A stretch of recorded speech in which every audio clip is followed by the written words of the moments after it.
नमस्कार, अपना बिहार देख रहे हैं आप। आपके साथ मैं हूं शिप्रा झा। बुलेटिन में सबसे पहले बात करेंगे बड़ी खबर की, और इस वक्त की बड़ी खबर सूत्रों के हवाले से मिल रही है। सीएम नीतीश कुमार जा सकते हैं उड़ीसा। इस वक्त की बड़ी खबर आपको बता दें, शुक्रवार को उड़ीसा जा सकते हैं मुख्यमंत्री नीतीश कुमार और उड़ीसा के सीएम नवीन पटनायक से मुलाकात करेंगे। विपक्ष को एकजुट करने की जो मुहिम है उसमें अब सीएम नीतीश कुमार का एक और बड़ा कदम। सीएम नीतीश कुमार लगातार विपक्ष को एकजुट करने की कोशिश में जुटे हुए हैं। बीजेपी विरोधियों को एकजुट करने में जुटे हैं नीतीश कुमार। इससे पहले उन्होंने ममता बनर्जी से भी मुलाकात की थी। अखिलेश यादव से भी सीएम नीतीश कुमार मिल चुके हैं।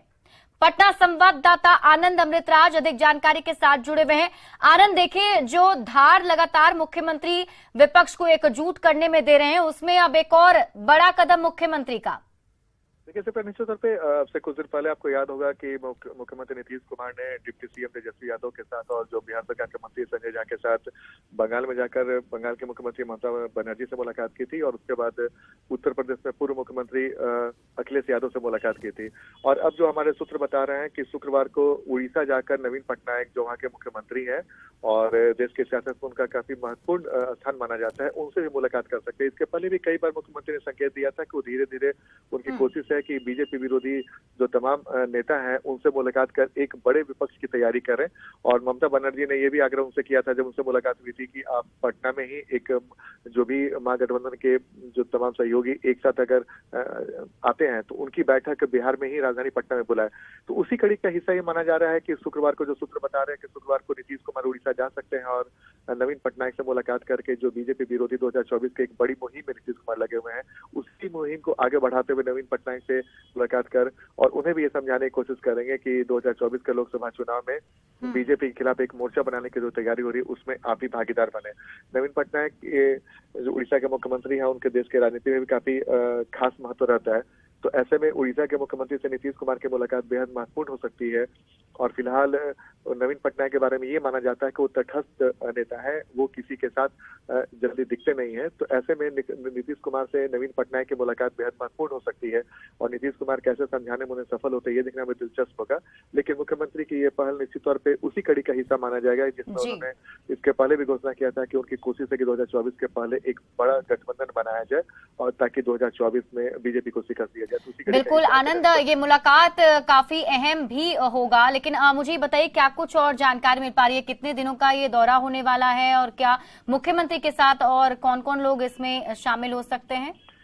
देखिए सिप्रा, अभी ये जानकारी नहीं आ पाई है, लेकिन पिछली बार हमें याद है कि बिहार के जो डिप्टी सीएम थे तेजस्वी यादव और बिहार सरकार के जो मंत्री संजय झा हैं वो भी मुलाकात करने मुख्यमंत्री के साथ गए थे। इस बार भी मुख्यमंत्री के साथ कोई न कोई महत्वपूर्ण नेता जरूर होंगे, लेकिन जिसकी जानकारी भी फिलहाल नहीं आ पाई है। हम लगातार कोशिश कर रहे हैं कि ये भी जानकारी आ पाए।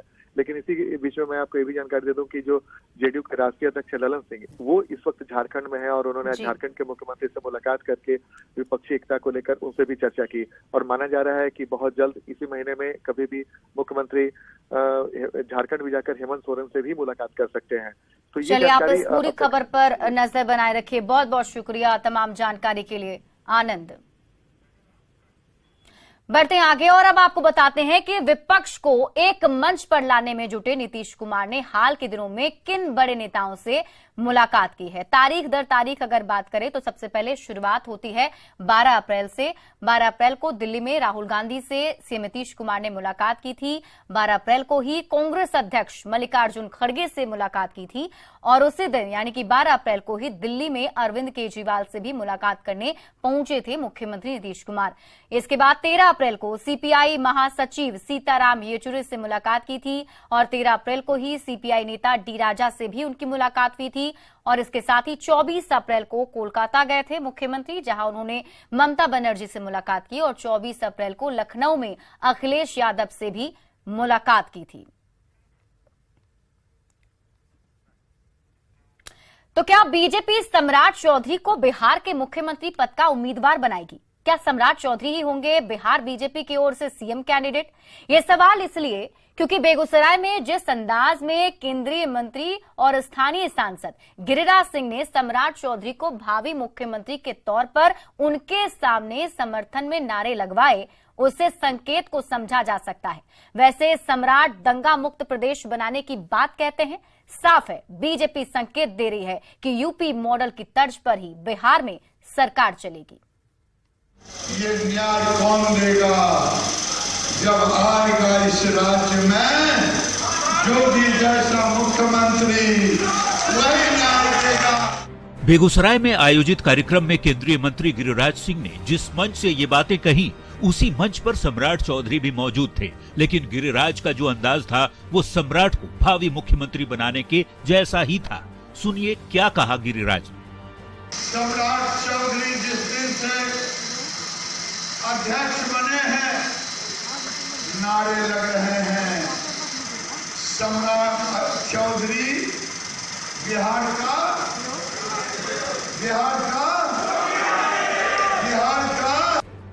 मंच पर गिरिराज के बोलने के बाद बारी सम्राट चौधरी की आई तो उन्होंने बिहार को दंगा मुक्त बनाने की बात फिर से दोहराई। लगे हाथ गिरिराज सिंह को नसीहत देने की भी कोशिश की।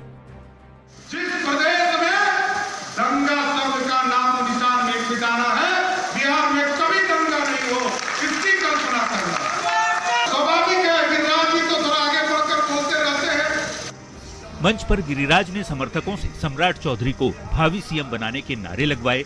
बीजेपी कार्यकर्ताओं का जोश भी हाई दिख रहा था, लेकिन बीजेपी प्रदेश अध्यक्ष सम्राट चौधरी का हाल ही में दिया एक बयान भी सुनना जरूरी है, जब उन्होंने कहा था कि यदि बिहार के मुख्यमंत्री की कुर्सी से नीतीश की विदाई होती है तो उस पर लव कुश समाज का ही कोई व्यक्ति बैठेगा।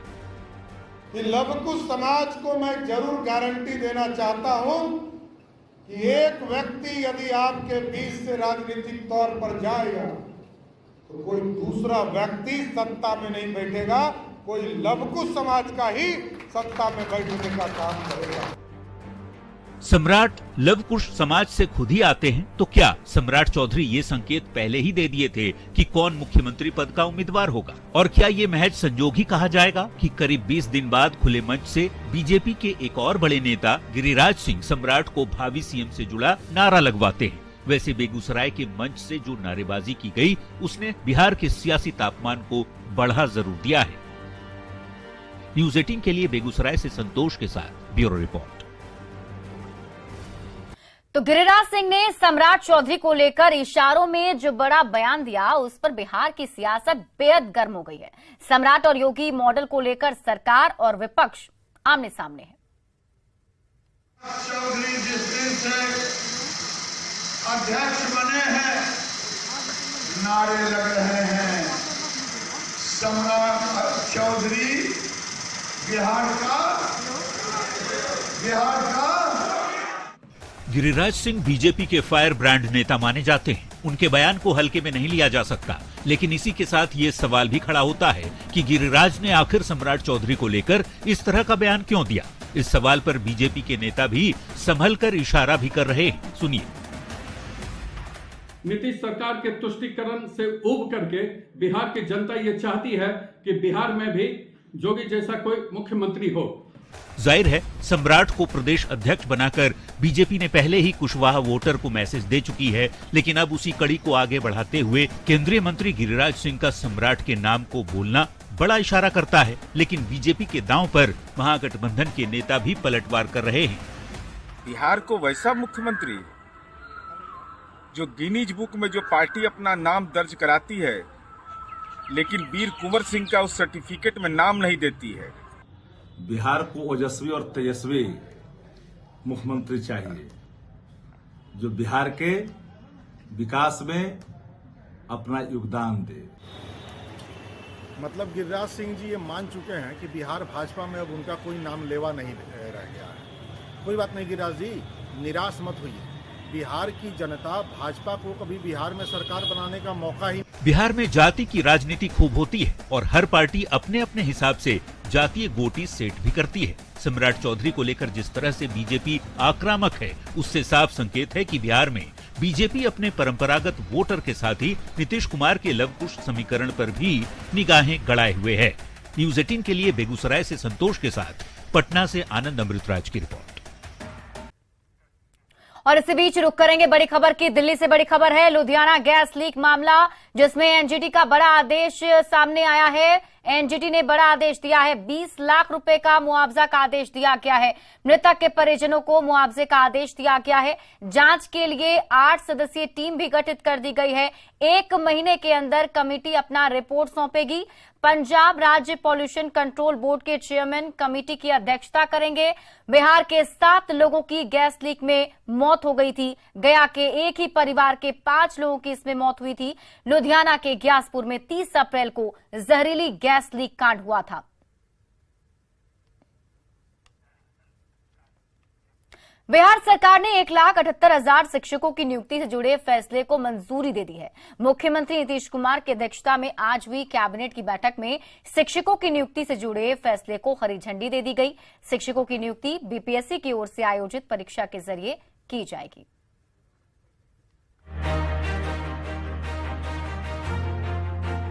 बिहार में शिक्षक बहाली को लेकर एक बार फिर न्यूज 18 की खबर पर मुहर लगी है।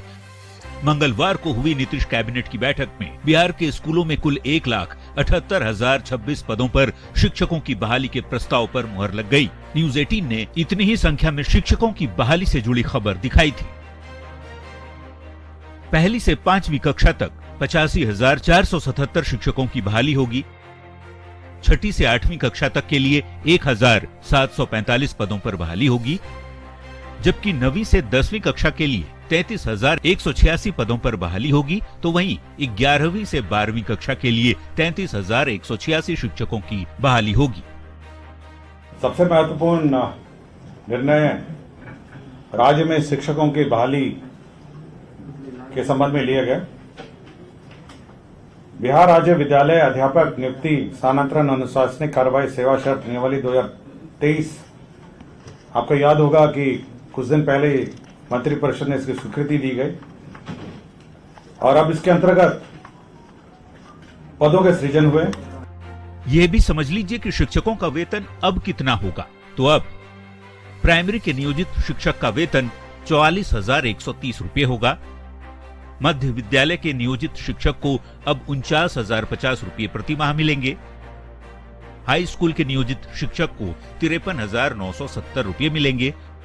तो वहीं हायर सेकेंडरी स्कूल के शिक्षक का वेतन अब 55,610 रुपये होगा। हालांकि शिक्षक बहाली का रास्ता भले ही साफ हो गया हो, लेकिन सरकार के फैसले से नियोजित शिक्षकों में नाराजगी भी देखी जा रही है। न्यूज 18 के लिए पटना से संजय कुमार और रजनीश कुमार की रिपोर्ट।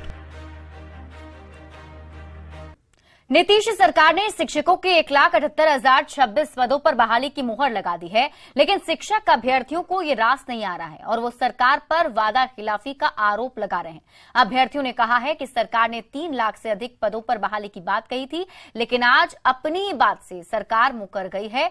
सरकार के रवैये से अभ्यर्थी नाराज हैं और अभ्यर्थियों ने अगले 5 मई को राजधानी पटना में राज्य स्तरीय प्रदर्शन करने की घोषणा कर दी है। इंतजार तो बहुत चीज का था, 4 लाख सीटों का इंतजार था। माननीय नीतीश कुमार अहंकारी हो गए हैं। मैं इस अहंकार को सिरे से खारिज करता हूं। 4 लाख सीट था, आज 1,78,000 की बात चल रही है। और एग्जाम, हम लोग कितना एग्जाम दे, कंफर्म कर ले कि अगर बीपीएससी अगर कंफर्म है, उसके बाद अगर पेपर लीक नहीं होगी तो बात हो। जो है 2019 से ही हम लोग 4 साल से जो है 3 बार एग्जाम दे चुके हैं और उस टाइम था कि हम लोग को हाई स्कूल का जो था वो कॉम्पिटिशन बेस्ड एग्जाम था वो, पर अभी क्या हुआ कि इसको जब हम लोग दे चुके हैं फिर बीपीएससी क्यों एग्जाम थे, बार बार एक ही चीज को आप कर रहे हैं। कोई वेतनमान नहीं मिले जा रहा है, हम लोग को ठगने का काम किया सरकार। ये नियमावली जो 23 लाई है ये किसी को एक्सेप्ट नहीं हो रहा है। आप ये कैसा नियमावली ला दिए? चुनावी जुमला है, दूसरा कुछ नहीं है। ये आज जो कैबिनेट की जो मोहर लगी है ये सिर्फ चुनाव के लिए है। चुनाव का झुंझुना थमाया गया हम लोग को और हम लोग इसका विरोध करेंगे। सड़क उतर कर 5 तारीख को हम लोग विरोध करेंगे इसका। यस, सरकार को क्या आगाह करना चाहते हैं? सरकार को एक आगाह करना चाहते हैं, नियमावली वापस लो। कर्नाटक विधानसभा चुनाव 2023 को लेकर बीजेपी के बाद कांग्रेस ने अपना घोषणा पत्र जारी कर दिया है। पार्टी के राष्ट्रीय अध्यक्ष मल्लिकार्जुन खड़गे ने राज्य के वरिष्ठ नेताओं की मौजूदगी में कांग्रेस का मैनिफेस्टो रिलीज किया। कांग्रेस ने अपने घोषणा पत्र में बजरंग दल और पीएफआई का हवाला देते हुए नफरत फैलाने वाले संगठनों पर प्रतिबंध सहित कार्रवाई का वादा किया है। कांग्रेस की इस घोषणा पर बीजेपी और बजरंग दल ने निशाना साधा है और कहा है कि जहां सरकार है वहां पहले प्रतिबंध लगाकर देखें।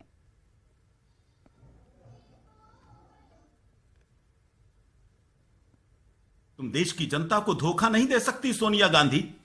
जिस प्रकार से तुमने कोशिश की है बजरंग दल को एक गलत तरीके से बदनाम करने की, देश की जनता इसको स्वीकार नहीं करेगी। बजरंग दल का एक एक कार्यकर्ता इसको चुनौती के रूप में ले रहा है। हम राजनीति में नहीं पढ़ा करते, लेकिन आप हमको राजनीति में घसीटना चाहती हैं, तो हम उस क्षेत्र में भी आपको जवाब देना चाहेंगे और किसी प्रकार से आपके गलत मंसूबों को पूरा नहीं होने देंगे। बजरंग दल विश्व हिंदू परिषद पर प्रतिबंध लगा देंगे, तो हम ज्यादा नहीं बोलते हुए इतना ही कहना चाहेंगे कि जो बजरंगी नहीं डरा रावण की ललकार से, जो बजरंगी नहीं डरा रावण की ललकार से, वो बजरंगी क्या डरेगा आज की सरकार से। सरकारें आई, कितनी सरकारें आई, कितनी सरकारें गई, लेकिन बजरंग दल का कार्यकर्ता, विश्व हिंदू परिषद का कार्यकर्ता धर्म हित का कार्य, गोवंश रक्षा का कार्य, लव जिहाद से बहनों को बचाने का कार्य, धर्मांतरण से रोकने का कार्य देश भर में निरंतर करते आया है और आगे और गति से करते आएगा। कर्नाटका तो दूर, राजस्थान और छत्तीसगढ़ में अपनी सरकार है, वहाँ हिम्मत है तो करके देखे, समझ में आ जाएगा कि हिंदू का ताकत कितना होता है और हिंदुत्व क्या है। उनको परिभाषा में अभी तक समझ में नहीं आया है। एक बार लगा के देखिए, ईंट का ईंट और पानी जवाब पत्थर से मिलेगा। देखिए, परिवार हो या देश, विभाजनकारी सोच से दोनों का नुकसान होता है, दोनों तरक्की नहीं कर पाते। और ये जो बजरंग दल है या उसका एक सहयोगी संगठन है पीएफआई, इस तरह के तमाम संगठन विभाजनकारी हैं। ये देश की तरक्की के लिए घातक हैं, सिर्फ अवरोध नहीं है, घातक साबित हो रहे हैं। बाबा बागेश्वर के नाम से लोकप्रिय आचार्य धीरेन्द्र शास्त्री 13 मई को पटना आ रहे हैं, जिसका कुछ लोगों ने विरोध का ऐलान किया है, जिस पर नेता प्रतिपक्ष विजय सिन्हा ने कड़े शब्दों में पलटवार किया है। बांका में विजय सिन्हा ने कहा कि बिहार में लालू प्रसाद और नीतीश कुमार की जमींदारी नहीं है, यहां जनता की चलती है, और जो बाबा बागेश्वर के रास्ते में रोड़ा बनेगा, बिहार की जनता उनके मुंह पर कालिख पोतेगी। यादव जी का और नीतीश कुमार जी का बिहार में जमींदारी नहीं है, जमींदारी जनता की है और जनता उनके स्वागत के लिए बाहें फैलाए खड़ी है। और अगर जो एक चीज और मैं कहना चाहूंगा, अगर जो कोई सनातन धर्म, हिंदू धर्म के प्रति इसको कलंकित, लज्जित करने का, इसके संतों को, इसके गुरुओं को अपमानित करने का खेल खेलेगा, तो बिहार की जनता उसके मुंह में कालिख भी लगाएगी और उसका बहिष्कार भी करेगा। जहानाबाद सदर अस्पताल में आज उस समय अफरा तफरी का माहौल कायम हो गया जब इमरजेंसी वार्ड के सामने वाले बाथरूम में एक नवजात मेका हुआ मिला। अस्पताल के कर्मचारी और एक मरीज के परिजन काफी देर तक दरवाजा बंद देख उसे खोलने की कोशिश करने लगे। दरवाजा बाहर से ही बंद था। जब उसे धक्का दिया गया तो अंदर में नवजात टॉयलेट सीट पर फेंका हुआ मिला। इसके बाद उन लोगों ने इसकी सूचना अस्पताल के डॉक्टर को दी। वहां मौजूद लोगों ने बताया कि 2 लड़कियां आई थीं, उसमें से एक ने बच्चे को उसमें फेंक दिया और वहां से चली गई। मामले की जानकारी मिलने के बाद जहानाबाद टाउन थाने की पुलिस सदर अस्पताल पहुंची। पूरे मामले की तहकीकात की जा रही है। लड़की थी औरत, तो उसको पकड़े हुए थे, उसको सूट में कुछ कपड़ा जैसा लटका हुआ था वजन का। अच्छा। तो वो देखे, उसके बाद देखे कि ड्रेसिंग साइड गए तो उधर कोई कुछ नहीं है। अब फिर थोड़ा देर के बाद बाथरूम में बच्चा एक नवजात डाल के चली गई है।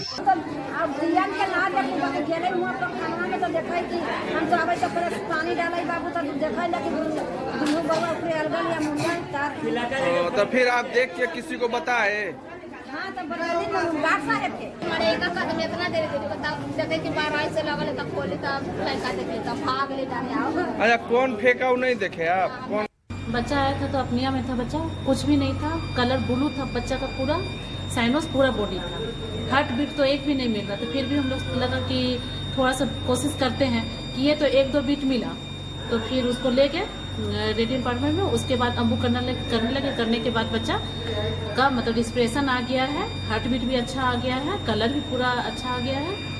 और अभी बच्चे को वही कि वेंटिलेटर की जरूरत है, तो हम लोग पटना रेफर करना चाह रहे हैं। मेडिकल कॉम्प्लिकेशंस हैं। क्रिटिकल हमारे यहाँ आया था तब उसको हार्ट चल रहा था, न सांस दे रहा था और एकदम कोल्ड था। पूरे अस्पताल, सदर अस्पताल के से लाया वहाँ से। स्थिति था कि हम लोग सोचे कि नहीं, कोशिश करते हैं, कोशिश किए तो हार्ट रेट आया, धीरे धीरे रेस्पिरेशन भी आया, जो कि रेगुलर अभी नहीं है। अभी इसको हम लोग को वेंटिलेटर का जरूरत है, वेंटिलेटर का सुविधा हमारे एसएनसी में नहीं है।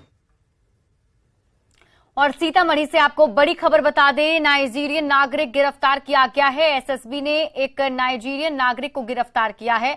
बिना अनुमति भारतीय सीमा में प्रवेश कर रहा था। भारत नेपाल सीमा से अरेस्ट किया गया है। 4 नेपाली नागरिक भी हिरासत में लिए गए हैं। सरसंड थाने के लोहर पट्टी बॉर्डर पर कार्रवाई की गई है। और फिलहाल इस बुलेटिन में अभी के लिए बस इतना ही। आप देखते रहिए न्यूज़ 18 बिहार झारखंड।